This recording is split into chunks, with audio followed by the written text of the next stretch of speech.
Bangladesh rifles के बागी फौजियों ने ढाका में शुरू हुए और 2009 में पूरे मुल्क में फैले 2 दिनों की बगावत के दौरान फौजी अफसरान समेत 74 लोगों को कत्ल कर दिया गया था। बांग्लादेश की उबूरी हुकूमत हाथ धोकर साबिक पीएम शेख हसीना के पीछे पड़ चुकी है। मौत की सजा और 21 साल जेल की सजा के बाद एक और फाइल खुली है और शेख हसीना की परेशानी बढ़ती दिख रही है।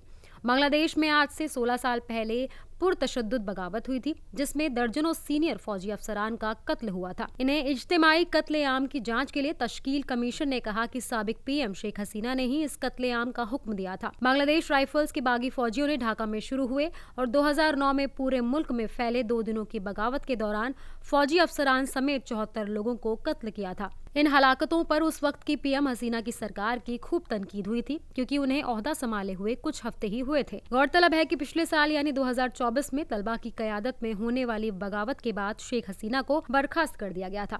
शेख हसीना भारत आ गई और मोहम्मद यूनुस की कयादत वाली उबूरी सरकार ने 2009 के वाकयात की जांच के लिए एक कमीशन तश्कील किया था। 78 साल हसीना ने तब से बांग्लादेश लौटने के अदालती हुक्म को न मानते हुए भारत में पनाह ले रखी है। सौंपी गई कमीशन की रिपोर्ट के मुताबिक हसीना के कयादत वाली उस वक्त की अवामी लीग सरकार बगावत में सीधे तौर पर शामिल थी।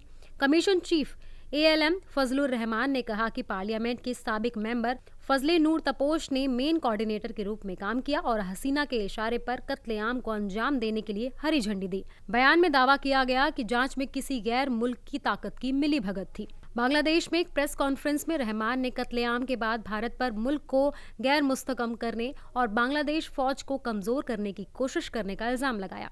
रहमान ने कहा कि बांग्लादेश की फौज को कमजोर करने के लिए लंबे वक्त से साजिश रची जा रही थी। इल्जाम पर भारत की तरफ से फौरन कोई रद्द अमल नहीं आया है। बांग्लादेश के उबूरी हुकूमत के चीफ यूनुस ने कमीशन की रिपोर्ट का खैर मकदम करते हुए कहा कि मुल्क 2009 की हलाकतों के पीछे की वजह के बारे में लंबे वक्त तक अंधेरे में रहा। उन्होंने कहा कि कमीशन की रिपोर्ट के जरिए से आखिरकार सच्चाई सामने आ गई है।